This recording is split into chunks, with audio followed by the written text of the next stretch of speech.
How's it going, everyone? Welcome back to a new video on the channel. This is gonna be a short one. You can consider this my I'm back video.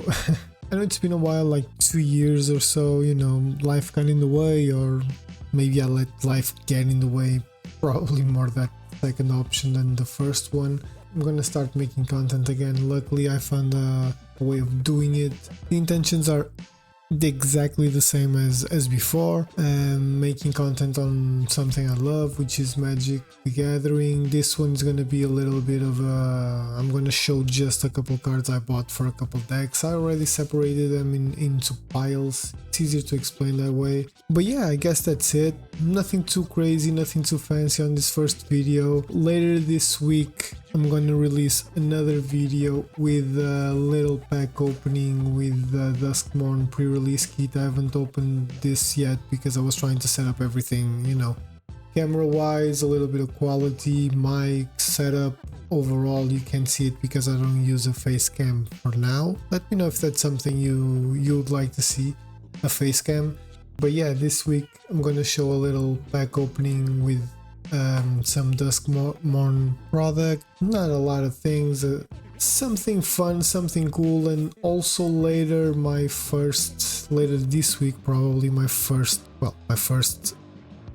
because I'm back video on Arena, another pack opening. I have like 50k gold, and then I will speak in that video. It's gonna be longer, so I'll speak a little bit more about why I stopped making videos and why I can make them again now. But let's not waste any more time. You didn't come here for my life story. You came here for Magic the Gathering, in this case some cards that I bought. So let me see, this first pile is very easy.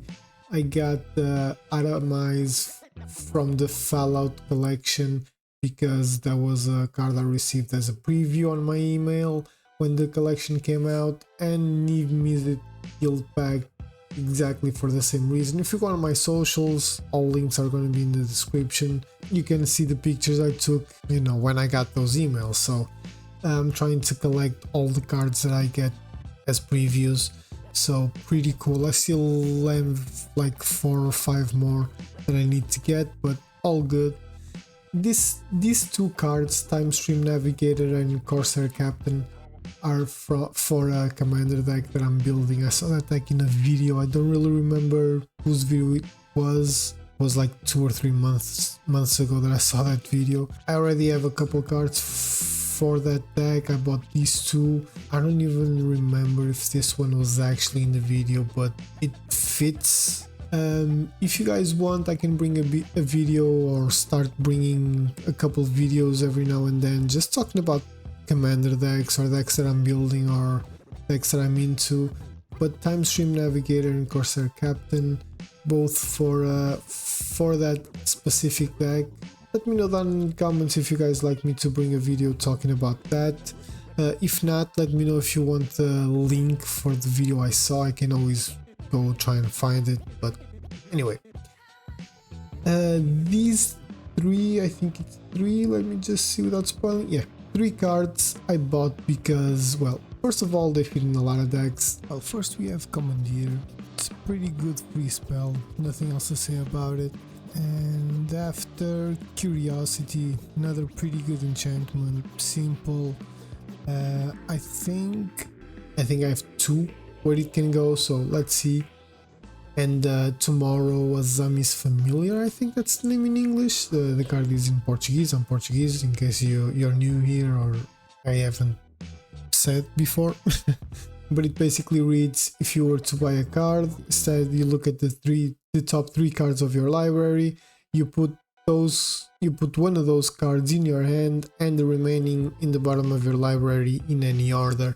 It's great, so you can really pick your draws a little bit better. I was gonna say later in the game, but anytime you can play it basically.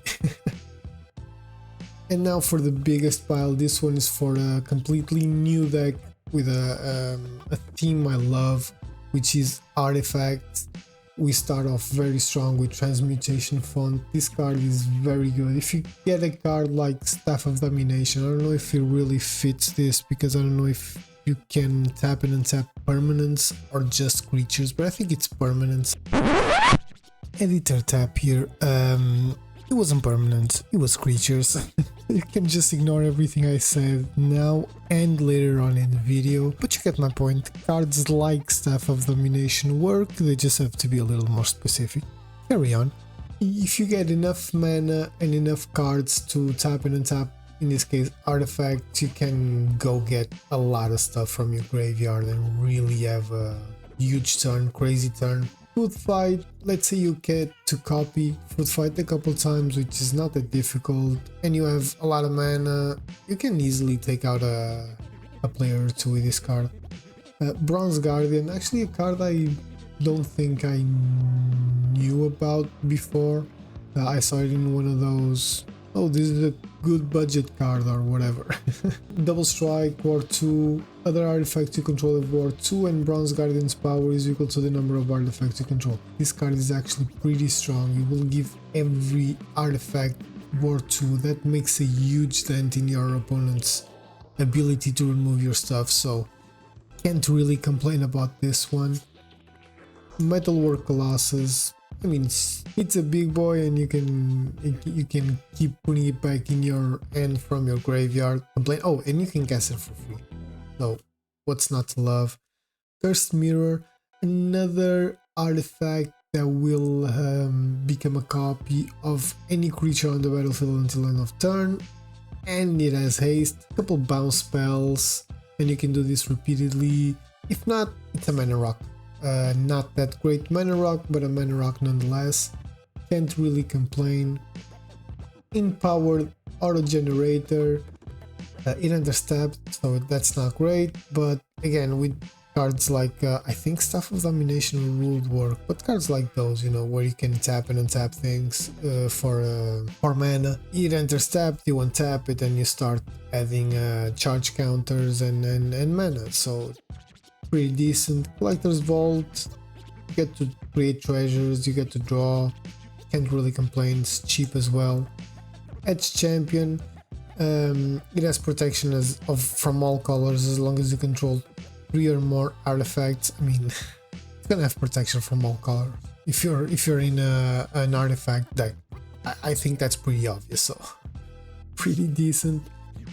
Thorn of Amethyst, like this one is a little weird because non-creature spells cost 1 more to cast.